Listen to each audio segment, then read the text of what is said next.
Good afternoon. Welcome to the CDFA Hotline. My name is Kristen Sharon, and I'm very excited to be here with you today. Kathleen Burns Kingsbury is here as my co host. And for those of you who missed our last episode, we thought that we'd switch up our format a little bit and give the general public an opportunity to ask professionals in the divorce industry financial questions about the divorce process. And we're hoping this hotline will generate some discussion that you'll find helpful. The purpose of the show is to provide general information as it relates to divorce and to showcase how certified divorce financial analysts and other professionals in the divorce industry can help. And while we'll be answering questions about divorce and finances, we can't offer personalized financial or legal advice. The reason for this is because every divorce situation is so specific. There are many factors that may impact your specific situation, such as state specific statutes and guidelines. So, we're going to answer questions generally and hope to steer you towards resources and information that will help you. But nothing on this show should be construed as legal advice, financial advice, or tax advice. And I really can't emphasize this enough. Please do not consider anything you hear on the show today as a reason to not seek advice that is specific to your situation, because that can vary wildly depending on your geographic area. So this show is educational and not advisory. We do help, however, hope to give you some great information today. So with that being said, let me introduce Kathleen. So Kathleen Burns Kingsbury is on a mission to shatter money taboos and to transform the way that couples and families talk about wealth. As a wealth psychology expert, coach, and founder of KBV Wealth Connection, Kathleen helps professionals build trust, deepen client relationships, and grow their businesses by communicating more powerfully about money. And that's something that we all need to learn to do better, right? Yes, Um, absolutely. Kathleen is also the host of Breaking Money Silence podcast and the author of 5 books, including the newly released second edition of Breaking Money Silence: How to Shatter Money Taboos, Talk More Openly About Finances, and Live a Richer Life. You can find her at kbkwealthconnection.com. So thank you so much for being with us today. Thank you. It's going to be fun to answer the questions. I'm excited to see what's kind of percolating for people. Yeah, and I'm specifically so interested to have you on because I feel like you can really help people avoid divorce by learning how to have these conversations early on so that they don't find themselves in these situations. So, whether you're going through a divorce or if you're just somebody that wants to learn how to have better conversations about money, I think Kathleen's advice is invaluable. Well, thank you very much. I don't know if I can help them avoid divorce, but I do know that not talking openly and honestly about money, as you know, is kind of a big contributor to a lot of divorces. So, certainly, if you can learn this skill early in your life, or if you learn this skill with your partner before you divorce or even after divorce for your next relationship, it's going to bode well for your life in general. So, I'm excited to help out in that way. All right, well, great. Well, let's go ahead and dive right in. So, Melissa from Denver says, I'm already divorced, but I feel stuck financially and emotionally. I'm earning less than I did when I was married, and I can't seem to get ahead. What advice do you have for women trying to rebuild their financial lives? It's a great question. I think one of the things to keep in mind for any woman that is post divorce and is feeling kind of a little out of sorts financially is to keep in mind that eventually, often what happens through the divorce process and soon after is they have a boost in financial confidence. Now, it may not feel that way for this particular individual right now, but often what you have to learn are some of the skills that maybe you didn't learn when you were in the relationship. So I'm going to kind of zone in on the earning less. Certainly, one of the skills that I think all women should learn is learning how to negotiate. And there's a myth out there that women aren't good at negotiation. That isn't true. We just typically haven't received the same training or spent the time to really look at our relationship with money. What are our automatic thoughts and beliefs that get in the way of us negotiating for our worth? And then being able to practice that. So it may be in this situation that Melissa needs to practice a little bit more. And so what I tell, that's pretty broad. What I tell people to do is focus on one aspect of your relationship with money. In this instance, it might be the negotiation skills. Focus in on that and become kind of a master of that before you move on to other things. Because if you try to change your whole financial life all at once, we're not capable of that. That's not how people change. We usually change one small habit at a time. So that's what I encourage people to do. And then the last thing I'll say, and then I'll probably say it repetitively today, get support. That could be a coach, that could be a CDFA, that could be an advisor post divorce, could be a friend who is just a little bit more financially savvy, because support goes a long way in helping us stay motivated, learn from our mistakes, and let go of that perfectionism that I think a lot of us have around money. I love what you just said, and there's so much to unpack in that. I think one of the things that really resonated with me is that get help. And I think, women in this situation just need to realize that they're not alone. Men as well. Anyone going through a change as significant as a divorce is Mm. going to struggle with these things. And so don't feel embarrassed about it. Don't feel like that's not a perfectly normal part of this process to be feeling the way that you're feeling. And I love what you said about um, breaking down your relationship with money and learning to negotiate, because I feel like that is something that men are just much more comfortable with.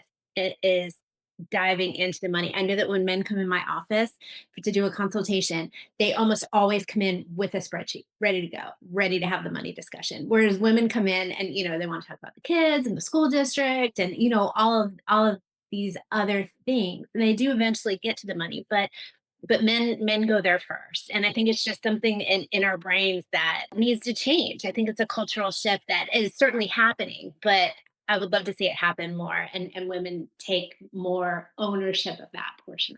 And what's nice and what's encouraging is younger women are taking more Mhm. ownership, but also for men out there, there are men that are just as anxious, just as uncomfortable to negotiate. Often, no matter who you are, no matter what your gender is, it goes back to not kind of, exactly how you were raised around money. What are your automatic thoughts and beliefs about money? And when it comes to negotiation, what were you taught growing up, whether that was overtly, parents or important people told you, or whether you kind of picked up? I know one of the messages that I had to let go of was the idea that I should not get too full of myself. Now, my mother's intention was very good. It was, stay humble, stay thankful. But what I walked away with was, well, if I don't, I can't ask for more because that would be getting full of myself. So it's really identifying what those messages are and then figuring out, do they serve me in this situation? Do they serve me during a divorce? Do they serve me post divorce? And how do I start to shift and change those? And I think the other thing that you said up front about getting help, when it comes to money, there's something called money shame that a lot of us in this society have. The idea that if we're not perfect about money, then we shouldn't be talking about it. We shouldn't be asking for help. And it's completely the opposite. It is a strength to ask for help. It's a strength to let somebody know, gee, I don't know that. Would you be willing to teach me it? But I know we've been socialized, actually, men more than women, to act as if. And so you have to kind of let that go if you're going to improve your relationship around money, whether that's negotiating, whether that's, learning basic financial habits, or whether that's going to the next level and learning how to invest. Yeah, and that's something that even women or men in the financial industry, we have colleagues that are also in the financial industry that we have regular conversations about finances with. So even the people that do this for a living seek out help all the time. Yeah, all the time I'm reaching out to my colleagues and say, yeah, this doesn't look right to me, or I don't understand this. Can you help me with this? And so I think if people understood that a little bit more, then they would feel a little more comfortable saying, I don't know this, and it's okay to not know it. Yeah, and I think, there's an overused, analogy of a plumber. Like, you wouldn't think that you and feel shameful if you can't, like, change your plumbing in your house, but somehow we feel like we should know it all about finances. And the truth of the matter is, I mean, if you're a plumber, great, but it's a specialized skill. And so is, someone who's a CDFA has a very specialized skill and they've trained. And so why not use that training and invest a little bit in yourself in order to use that training? Or post divorce, working with a financial advisor. I mean, I really encourage everybody to certainly work on their own relationship with money, but then to build their financial dream team. And sometimes that involves a coach like me to help you if you feel stuck around negotiation or you feel stuck around improving your relationship with money. We work together for a short period of time and then you are off and running. And then maybe it's a financial advisor or, an attorney, whatever it might be in your particular situation. So yes, I think getting help is really, really important. And around money, it can feel complicated, but once you start to talk about it, you'll realize even your financial advisor isn't all put together when it comes to money because we're human beings and human Yeah. beings are emotional around money. Well, and also putting together a professional team, like you said, like a coach such as yourself or a CDFA. A lot of times I see that my clients get their financial advice from their family members. And sometimes that's a good thing. And sometimes that's a very, very bad thing. Yeah. And so to have that independent advice, that advice that comes from, a stranger that only wants what's best for you, that isn't motivated by anything else and doesn't have the same baggage that you have around money or the same background that you have around money and can just really look at it in a neutral way and maybe help see the person that you can be with money rather than the person that you have been with money. I And I think it's think friends and family, can be great. mhm. But you're right. It depends how much they know, what their expertise is, and there's no way they can be emotionally completely disconnected in a way. And it's not that an advisor isn't going to care about you, or certainly a good coach is going to care about you, but there is the skills and the training. And then there's also just we don't live it. I don't see you at the family holiday dinner. It is Yeah. different.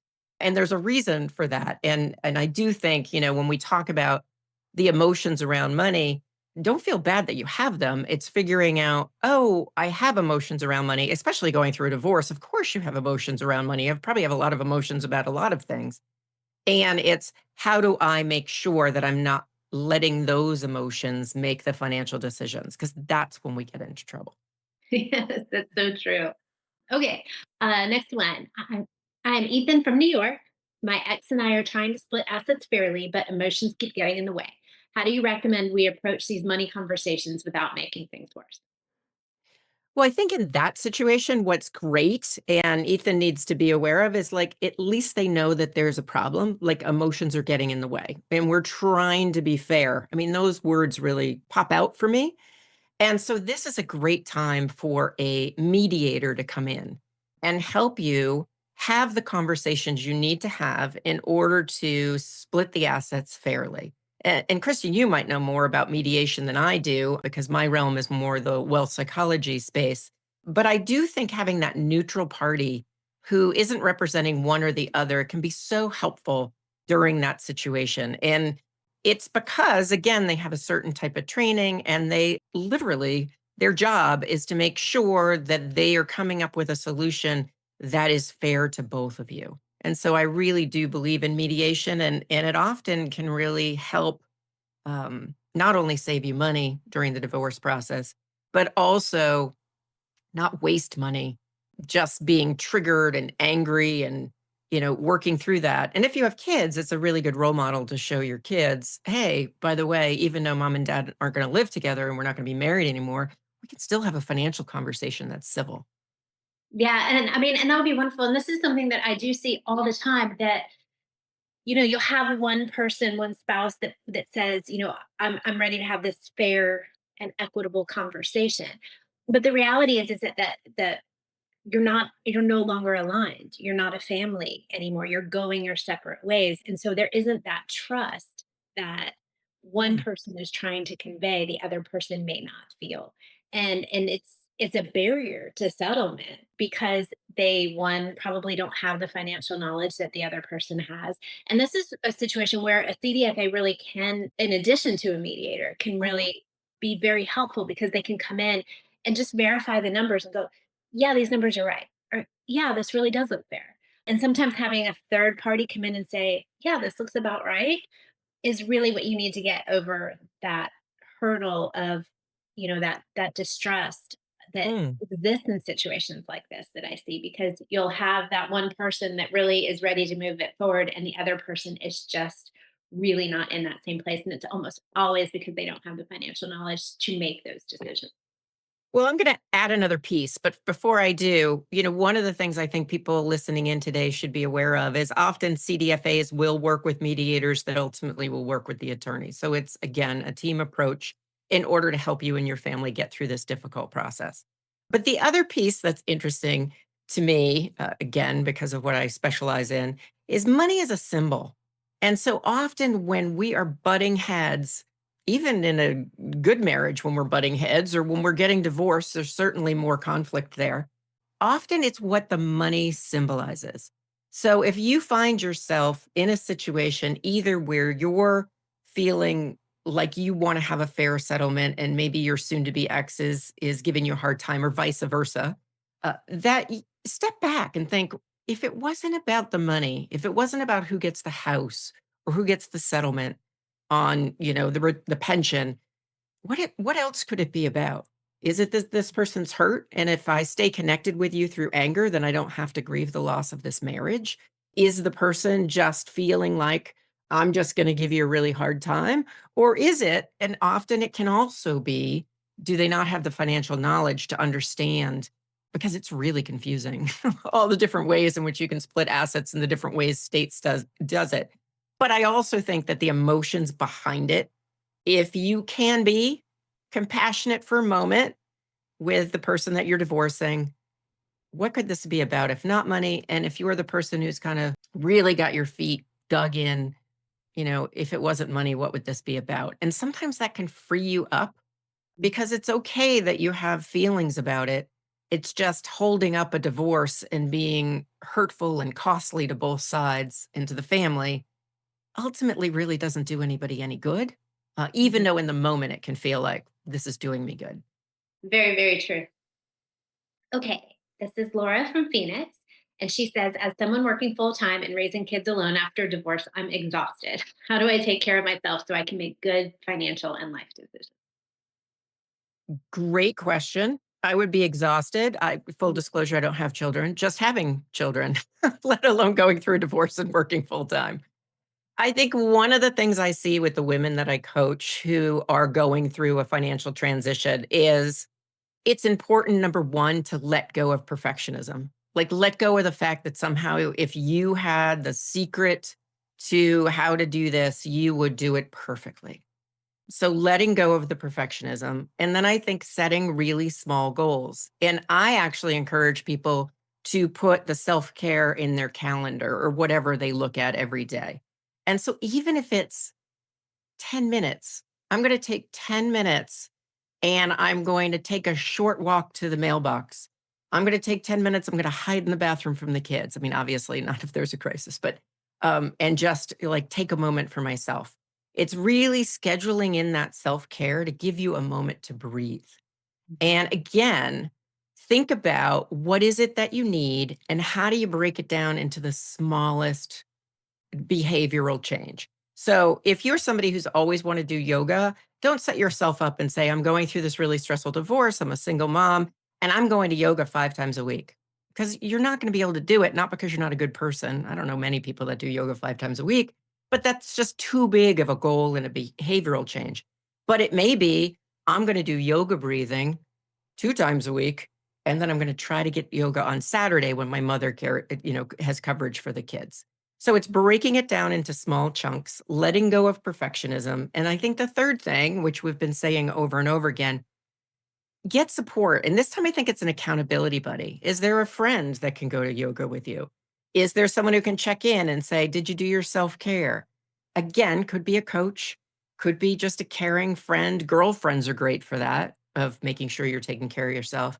And then if all of that doesn't work, it is okay and actually advisable to include a mental health professional in your team for a period of time because it's stressful to have these life changes. And so, there's a stigma around talking about money, and there's also a stigma around getting emotional help. And I really do think it's a perfect time to have short term therapy to help you build up those self care skills.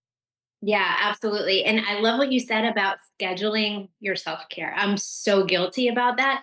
And then it will creep up on me. And then I'm exhausted. But then by then it's too late to make the plans that you want to make. Or you'll have a night where you scheduled with your girlfriends, and then it comes up, and you're so tired, you don't want to go. But every time you go, it's worth going. Well, Um, and you can go, like often if I'm in that situation with the girlfriends, go say, I'm going to go for a half hour. yeah. And maybe you stay longer, maybe you don't, but sometimes just getting out and doing it makes you feel better.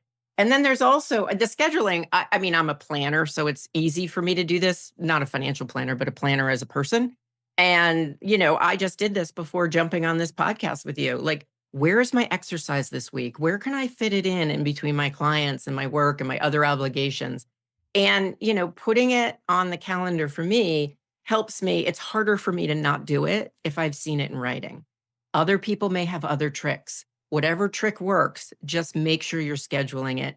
And then if you really care about yourself, and this may be hard in the beginning if your self esteem's been beat up a little bit through the divorce, but if you really care about yourself, or if you need to do it for your kids or as a role model to younger people in your life, you will say, you know what, that time meeting with myself, doing that self care is just as valuable as the time where I am, scheduling a work meeting or getting my nails done. Although that can be self care, it can be kind of a Yeah. mix.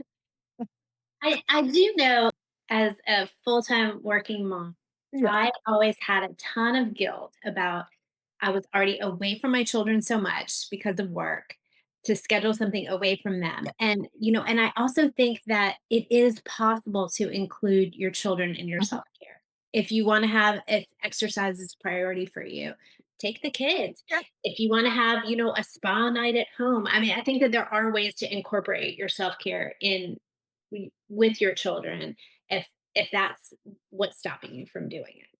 Yes. And it's funny that you bring that up because over the weekend I was hanging out with a group of girlfriends and it came up as to what's appropriate guilt and what's not appropriate guilt.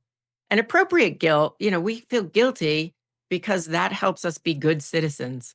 But women, I think, are guilty. Women do this a lot where they are guilty for everything.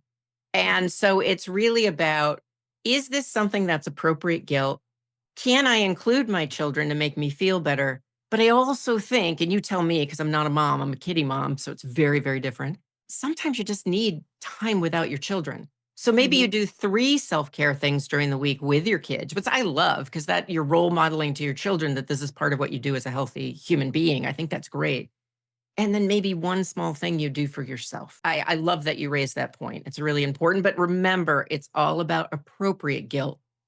If it's inappropriate, which means, you wouldn't accuse a friend of being wrong in that situation, then don't accuse yourself. That's great advice. But the most important thing that you said was schedule it. So Yes. I love Yeah. that. Um, okay, I am Rachel from Boston. My ex was emotionally abusive and used money as a way to control me. Now I'm on my own. How do I heal from that and feel confident in managing my finances? First of all, it makes me very sad that that was the case. And second of all, I think it's very brave to ask that question because there are so many women out there that are in abusive relationships where financial control is part of it. So kudos for getting out of it. I think this is a perfect opportunity to work with someone who's a financial therapist. And a financial therapist, it's a relatively new term, but a financial therapist is somebody who blends working with your relationship with money with working with the therapeutic pieces. And so if money was part of a trauma, then it's really important to unpack that and to do that with somebody who is certified. You can go 2 directions. You can look for a certified financial therapist that does have a clinical background, or you can look for just a straight clinical therapist to help you with that. Because trauma, I have a background, I don't do clinical work anymore, but 15 years being a therapist. And I can tell you that it's really helpful to go through that process. Now, with that said, what can you do just today? I think it's really looking at and becoming aware of when am I not making a decision or when am I making a decision that ties to the trauma. So the first step is being aware of what behaviors are influenced by that situation. And then the second step is then changing them. But for right now, if you kind of just know, just get a sense of what's going on, when am I triggered? And then you can start to work with someone around how to change and do something different when you're triggered in that way. Does that make sense? It absolutely does. And I completely agree with you in terms of getting some professional help because if you've really been in an abusive relationship with money, you Well, you don't know what normal is. One of the things that my clients will come in and sometimes people come in and they'll tell a story and you'll kind of be a little skeptical. But the ones that I always believe right away are the ones that just in conversation drop things like, "Well, it's Tuesday, and I'm not allowed to leave the house on Tuesdays." Just something Yeah, very small that is part of their daily life that they don't even understand how abnormal that was. And so I do think that if you're in a situation like this, you're not going to be in a position to make good financial decisions until you have a good sense of what was normal and what wasn't normal, and and exactly. and how that control was exercised upon you, because I feel like that's something that a lot of the women that I see don't even realize the extent of the abuse that was done to them. Yeah, in my book, Breaking Money Silence, one of the stories is about actually, she was a colleague of mine, and she got out of an abusive marriage. But one of the stories she tells is the idea that if they were having a fight, he would withhold the grocery money. And so she wouldn't be able to feed the kids until she apologized. And not, it took her a while to realize, oh, other husbands don't do this. And I was like, no, other husbands don't do that. So there is so many different ways in which you can be financially controlled. And this is where people, I think, need the help to realize it's not your fault. It's a cycle that's really, really hard to get out of. This particular individual got out of it, and other women can too. And then you're at that process of relearning. So you don't fall into another relationship where you're not proactively taking care of your relationship with money and Mhm. figuring out how to be healthy with your partner around money. Yeah, and where you get screamed at for 30 minutes because you went to Target. Yeah. It's so common. I think that's one of the other things that Sad. I would want people to understand is this is a very, very common situation, and there's all different levels of it, of course, but, it is something that you probably do need the assistance of a professional, for at least a period of time before you're really gonna be able to heal Mhm. and move forward and handle your finances confidently. A perfect example of when getting help makes great sense and nothing to be ashamed of. All right. Well, we probably have time for one more. So this is Okay. Jason from Austin. I'm worried that my divorce is consuming all of my energy and focus at work. How do people in high stress jobs keep their professional lives stable while going through a personal crisis? That is a great question. And I'm only smiling because I'm thinking, I don't know if it's possible. Mhm. So, as human beings, when we're going through a crisis, things are going to need to give. So, my advice to Jason is there somebody at work that he trusts? Maybe it's an HR professional that will keep his confidence. Maybe it's a boss that, again, that you trust. And really looking at, are there ways in which I can get a little relief at work? I'm not talking about taking off 3 months. I'm talking about every once in a while having a mental health day. Or maybe your high stress job, say it's sales or something, can your sales quotas be taken down just for a period of time? And also, how do you make sure that you are being realistic? That you're saying, okay, I'm going through a personal crisis.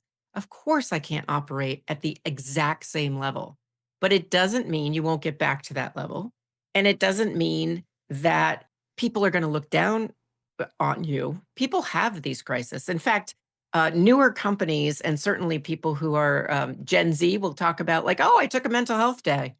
And being an older Gen Xer, I remember hearing that for the first time. Kristen and I thought, really? We used to just call in and fake we were sick.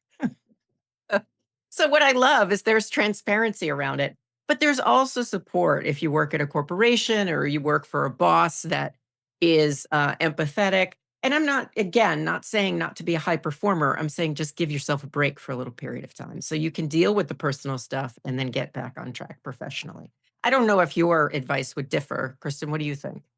No, it's very similar. I think what I would say is that divorce is very, very stressful for the dependent spouse, but it can be equally stressful for the supporting spouse who's trying to hold everything together during this, crisis, and understanding that the pieces aren't going to fall the way that everybody hopes that they would, and trying to keep that together. I've seen a lot of men and women in high stress jobs really, really struggle with that. And so I think what you said is exactly on point. But I also think that if that this could be a situation where you could take some of the divorce burden off of your plate by hiring some of the professionals to Mhm. do some of this Great work point. for you rather than trying to do it all of yourself.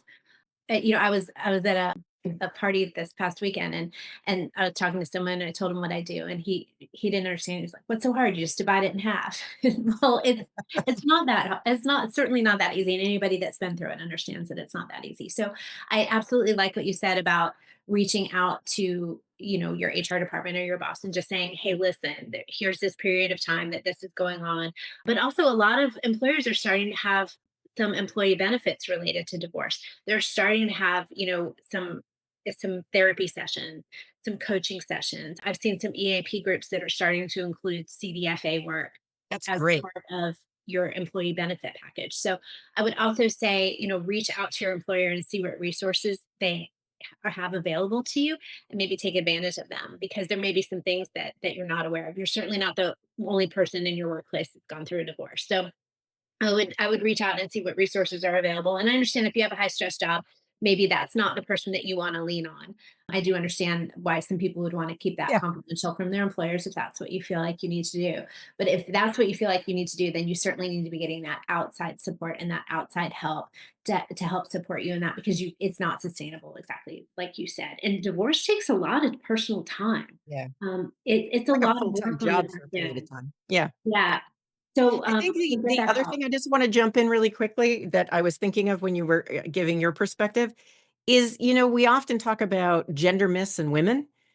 There is a gender myth around men that somehow they're not supposed to be emotional or they're not supposed to fall apart during a divorce. Why not? You're a human being. And, when I say fall apart, I just mean you're having feelings about it. And so, yes, getting that support. I think the bottom line for this individual and anybody who's in that situation of a high stress job is get support. If that's HR, if that's, and you can do and a CDFA, really helping build that team to reduce the time that you're having to deal with the nuts and bolts. So then you can take care of yourself emotionally. And if you identify as a man, there is nothing wrong with taking a mental health day and taking care of yourself or being broken up about a divorce because you're just a human being who, chances are thought it was going to go differently and it didn't.